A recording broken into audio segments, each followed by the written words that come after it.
Hello guys! Hi!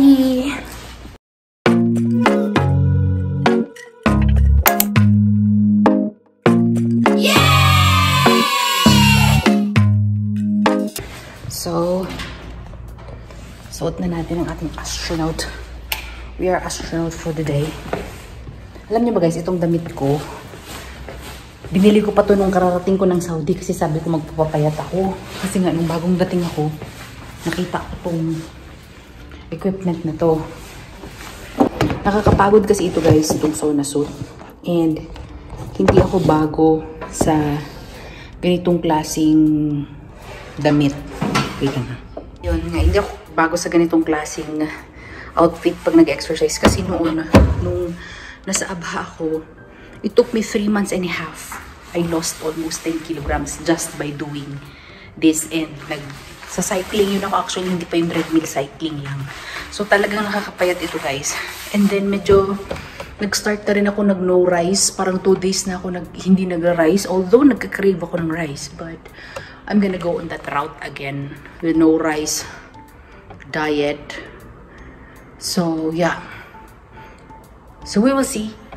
Indeed, this is again another day 1 of exercising. And sayang kasi yung opportunity guys na straight na ako. Straight na ako morning duty. Tapos hindi naman ako physically pagod everyday. Pag sinusuot ko kasi yung outfit ko na long sleeve tsaka leggings, napapagod lang ako nang hindi ako nagpapawis. Hindi kasi ako agad-agad mapawisan guys. So pag ito, damit na to, less galaw, more pawis, in which would. So ang advice ko lang guys, familiar kasi talaga ako sa ganitong outfit. Drink a lot of water before ka magsuot nito. Full body kasi ito siya guys, oh. Kasi talagang papawisan ka at papawisan. Siguro 20 minutes pa lang pawis ka na. Guys, so we're done. Tingnan niyo yung pawis ko, grabe. Ito yung gusto ko ipapakita sa inyo kapag gamit nyo sauna suit. Ayan. Pawis yan, tumutulo. Kaya worth it ang sauna suit kasi kahit nagkanda pagod-pagod ka na, puno ng pawis ang katawan mo. Sobrang daming pawis dito guys. Ayun, see, tumutulo siya. Dito na yung tulo. Tumutulo siya. Oh, see, tumutulo. Yan ito. Huh. Look at that. That is all plain pawis from the sauna suit. That is the power of the sauna suit.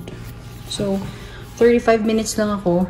Other hand, inipid ko kasi. Kung hindi ko inipid to, tutulo lang yan siya. Sa loob ko guys.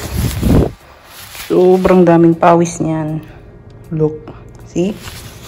Preferred ko talaga mag-sauna suit. Kasi kahit 30 minutes lang yung exercise mo, talagang bonggang-bonggang pagod ka. Hindi ko siya ginagawa before kasi mapapagod talaga yung buong katawan mo kasi talagang susuyupin niya lahat ng fluid. So, inaano niya talaga. Like, after nito, mapapagod ako ng bonggang-bongga. After nito. Kasi talagang i-drain niya yung ano, sobrang. So, how to take care of this? Ganitong gagawin nyo guys. Pagkatapos nyo, papakita ko sa inyo, iwawash nyo lang siya ng water, tapos isampay nyo lang siya, tapos hayaan nyo siya mag-drain. Iwash nyo siya ng water pabaligtad, tapos hayaan nyo siya mag-drain. Ganoon. Expert ako sa mga ganitong gamit guys, kasi ito nga yung ginamit ko noon nung nag-lose ako ng malaki. Ano yun? Dugo at pawis talaga yun guys. Pinaghirapan ko yung pagpapayat ko na yun. So, ayun na guys. Ang ginawa ko, syempre hindi ako maliligo kagad kasi ang feeling guys, alam mo yung parang sobrang bigat. Hindi mabigat, like, na ano kayo, like, na, yun nga, like, exercise kayo. So, hindi kayo agad-agad maliligo after nun. Mas lalo na kung ganun karami yung fluid na alis sa katawan nyo. So, ang ginagawa ko, nagko-cool off muna ako. Yung mga damit ko na nandun na sa labada, sinusuot ko uli. Tapos, ano lang, suot lang muna ako, tapos tatambay ako sa labas, uupo ako. So, ang gagawin nyo dito is, di ba, ayan na siya. May pawis siya. Huwag nyo lang sabunan or whatsoever. Daanan nyo lang siya ng tubig para lang mahugasan yung pawis niya maalis. So, ako, I prefer using the bidet para mahugasan lang siya. Dadaanan mo, huwag nyo na siyang sabunan, actually. Huwag nyo na siyang sabunan. Hindi nyo siya kailangan sabunan. Ayan. So, gaganyanin nyo lang.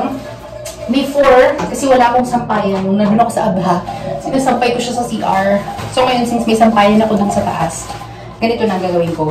Higayin nyo lang yung sa baba kasi dito nag-accumulate yung fluid niya, yung tubig. So lagay lang natin dyan. Using your favorite shoes, mag-expect kayo ng ganito guys. Since hindi niya mapipigilan yung pagtulo ng pawis nyo, may tendency, kasi yung last shoes na nagamit ko, may tendency na mababalatan yung dito nyo, masisira. Kasi as of this moment, hindi nyo lang makita, no?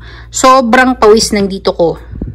Before, I was using, effective yun siya yung medyas na hanggang dito. Hanap kayo ng medyas na hanggang, hanap kayo ng medyas na hanggang dito. Kasi hindi siya magta-touch sa shoes nyo. Yung mismong garter ng medyas ang magsisip-sip nung pawis. In which good.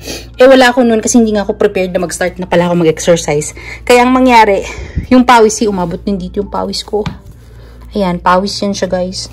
So, ang mangyari, to protect your shoes, either bumili kayo ng medyas na medyo mataas, tapos parang meron siyang cushion. May ganun yung parang sa mga elementary. Or, after nyo mag-exercise, ibilad nyo na lang. Kasi tingnan nyo, discolor siya, diba? Kasi nga, pawis yan. Umabot dito yung pawis ko. So, ibibilad ko lang to siya sa saglit. Kasi ayokong masira yung shoes ko na Nike. So, if nasa Pinas kayo, Sona Suit is available sa Shopee. As in. Kung hindi kayo may sedentary lifestyle kayo, as in, hindi kayo masyadong gumagalaw, tas bigla kayong mag-Sona Suit, iba yung effect. Talagang magugulat yung katawan nyo. So, do it slowly lang. Ako, 35 minutes lang yung kinuha ko, tapos naglakad lang talaga ako. Hindi ako nag-jogging. Kasi I know the effect of Sona Suit. Kaya kung may tanong kayo about Sona Suit, ask me. Kasi expert talaga ako sa Sona Suit. Hindi ko lang talaga kayang gawin. Kasi nga, kapag meron kayong mabigat na trabaho, gaya ng trabaho ko dati, like, sobrang bigat, like, parang nakakapatay, nakakapagod, tapos anytime pa meron akong on-call, hindi ko kayang mag-exercise using the Sona Suit. Kasi if ever man may on-call ako, pupunta ako ng ospital na pawis. Kasi talagang, ngayon guys, di ba nakaganito na ako? Pero alam niyo anong pakiramdam ko? Feeling ko gumagana, tumatakbo pa rin ako. Yun yung pakiramdam ng Sona Suit. Actually, felt healthy after that. Di ba guys, kaya ako nag-exercise talaga ngayon. Kasi nakukonsensya ako kasi may plano ako manood lang ng movie. Kasi duty si Ate Juliet. Gusto ko kasi pag nanonood ng movie, naka-speaker ako. Pag nandito siya, hindi ako naka-speaker. So, sabi ko sa isip ko, for sure, kung manonood ako ng movie, mag-chichirya ako, diba? Para hindi ako makonsensya. Nag-exercise ako bago ako mag-chichirya. At saka para matrain na rin yung sarili ko na ready na akong mag-exercise. Pero yun yung main reason. Kailangan ko kasi ng, alam mo yun, sa bawat bagay na gusto mong gawin, kailangan dadating ka doon sa point na you need to start na. Like, hindi naman actually agad na go for it, but at least you started it and maisip mo na, oh, it's possible to start na pala. So, pakita tayo. Grabe yung katawan ko, parang mag-exercise pa rin ako. But it's good. It felt very good actually. Ilad natin yung shoes natin. Tingnan nyo guys, oh, hanggang sa loob niya. Basa. Mag-order nga ako. Order na naman. Mag-order nga ako ng medyas na yung mataas. Dapat kasi yung medyas ko mataas para pasip-sip niya yung pawis. Asa ko ba siya harap? I don't need it to stay for a long time. I just need it to dry. Anyway. I will leave you there, my babies. Nasira yung handle. Ewan ko bakit yan. Ngayon ko lang kinabit to. Ito, sa baba. Sa sahig siya. Pinulot ko lang. Sinong nag-wild kagabi at tinanggal yan? So, sasampay lang natin to. Walang tao. Walang tao ngayon. Tinatamad ang tao na maglaba today. Ayan na guys, dyan na muna yan. So, yung mga yan, matutuyo lang yan. Sobrang init ng panahon. Tuyo lang yan siya. So, activity ko ngayong araw?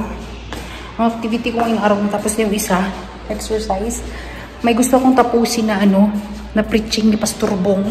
Then, magbabasa ako ng Bible, manonood ng movie, mamaplansya, and then that's it. Let's call it a day. Wala yung may-ari ng pressure cooker na gusto ko. May gusto ko sa pressure cooker, guys. Yung may surya. Gusto ko yun. Memorize ko na kasi kung ilang yung kailangan ko para lumambot yung beef ko. Anyway, ayan. Habang ako mamamlansya, ang dami kong paplansyahin as usual. Pakinig muna ako ng preaching ni Pastor Bong, and then later, before ako manood ng movie at bago madungisan ang pag-iisip ko, after ko magkinig ng preaching, basa muna tayo ng Bible, guys. Lang guys, no, share ko lang about the Bible, about reading the Bible. I don't claim to be a pastora, or I don't claim to be a whatever you will call a person who reads the Bible. I read the Bible because I like that I know the traits and attitude of God. Kasi nga, kung gusto mo talagang makilala ang Diyos, basahin mo ang Biblia. Kasi nandoon talaga yung tunay na ugali ng Diyos. Kaya, ang advantage dun sa atin is hindi natin siya i-blame sa mga nangyayari sa buhay natin. Because the things that happening to our lives na akala natin masama kasi hate tayo ng Diyos is not actually galing sa Kanya dahil hate niya tayo. Kasi kung tutusin, kung hate niya tayo, hindi na kailangan mamatay ni Jesus Christ for us. But minsan, may mga bagay na nahihirapan tayo because of the decisions that we are doing na hindi siya involved. Hindi kasali ang Panginoon sa mga bagay na ginagawa natin. Like, hindi tayo nagpa-pray agad, hindi natin kinukonsulta sa Kanya. So, ang nangyayari, ang tendency kapag napasama tayo, binibintangan natin siya. Which is very, very wrong. Would remind me every day that He is God and I need Him. If I do not pray or I do not read the Bible, He is still God. But how about me? If I will not pray and I will not read the Bible, what will happen to me? Diba? So, kailangan ko siya. Kaya ako nagbabasa. So, you should read your Bible too. Okay? Pero bago ang lahat, dahil mahapdi ang aking tiyan, mag-toast muna tayo ng bread, guys. Mag-toast tayo ng bread at kain tayo ng bread habang namamlansya at nakikinig kay Pastor Bong.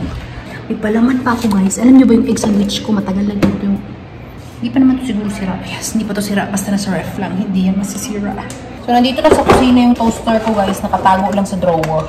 And, alam niyo ba, ang tagal na ng tinapay namin. Yung rasyon ng tinapay namin, hindi pa rin nabibigay. Ang tagal na rin ito. Nakwento ko ba sa inyo yung technique ng slice bread ko para matagal siya sa ref. I mean, matagal siya hindi masira. May technique ako. Actually, napanood ko to kay Simply Race. Ilagay nyo sa freezer. Ilagay nyo sa freezer ang tinapay nyo. And, tatagal siya. Siguro 2 buwan na tong tinapay ko. Wala pa rin bonds. Tapos, siguraduhin nyo lang din meron kayong toaster para painit yung tinapay nyo. See, that's the only way to preserve your tinapay. And trivia lang, hindi ako kumakain ng puwit ng tinapay. I don't know why. I'm sorry. Guys, kumain na ako. Ito yung palaman ko. Ladies' Choice Sandwich Spread. Nakalimutan kong lasa nito. Masarap pala to. Actually, matagal na siya sa ref ko. Tapos, ngayon, pag open ko ng ref ko, ang dami ko palang palaman. Ito yung palaman ko ngayon. Sandwich Spread. Meron pa pala akong peanut butter na never ko pang na-open. Meron pa akong Danette na hazel spread, chocolate din. Meron pa akong Gloria Mixed Fruits na jam na sobrang gusto ko. Meron pang jam dito na apricot jam na ewan ko ba dyan sa lasa niyan. Nakalimutan ko, ipadala ko sana yan sa Pinas. Mayonnaise, din naman yan palaman. Cream cheese, triangle cheese, and all of that wonderful cheese in the world.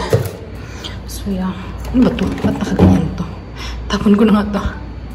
A few moments later. Hi guys! So, kakaligo ko lang. Ayan, madami ako na-accomplish na yung araw. And I am very sad kasi tapos ko na yung Bridgerton. Tapos ko ng 3 seasons. Kaya ayaw ko talagang manood ng guys, yung 3 season lang. Dapat mga 8 seasons, mga ganun dapat. Kasi alam mo yun na, nagiging na-attach ako sa palabas. Sad ako. Tapos na yung story. Naalala ko tuloy yung jowa ko pag nakakakita ko ng mga love life na ganyan, kainis. Anyway guys, that is all for the day. So far, yung katawan ko, I feel until now, parang nag-exercise pa rin ako. Almost 5 hours na nakalipas. So, hindi talaga biro guys. First day ng pag-exercise nyo, gamit nyo yung sauna suit. Sobrang makakaramdam kayo ng parang mabigat. Like, not mabigat, like parang pagod. Kasi talagang kakaiba siya. But if you would continue it the next day, sa sunod na araw, maganda yung feeling kasi nararamdaman mo talaga na your body is starting to lose something, di ba? So, tomorrow is still my off. Lord willing, makaka-exercise ako ulit. And mamaya, dadating driver namin kasi susunduin yung mga pupunta ng ng mga taif. Hindi kasi ako magta-taif ngayon. Excited ako kunin yung package ko. Pero hindi ko ma-unboxing yung package ko, guys. Kasi nandito na si Ate Juliet by that time. Mahiya kasi ako hanggang hindi pa rin kasi ako nag-vlog kasama siya. Kasi hindi pa rin kami ganun ka-close ni Ate Juliet. But anyway guys, i-close ko na aking vlog. Thank you very much guys for watching this video. If you're new to my channel, don't forget to subscribe to my channel and like this video. Maraming salamat sa walang sawang panonood guys. Remember to keep safe all the time and God bless you all. Okay? Bye! Mga salamat.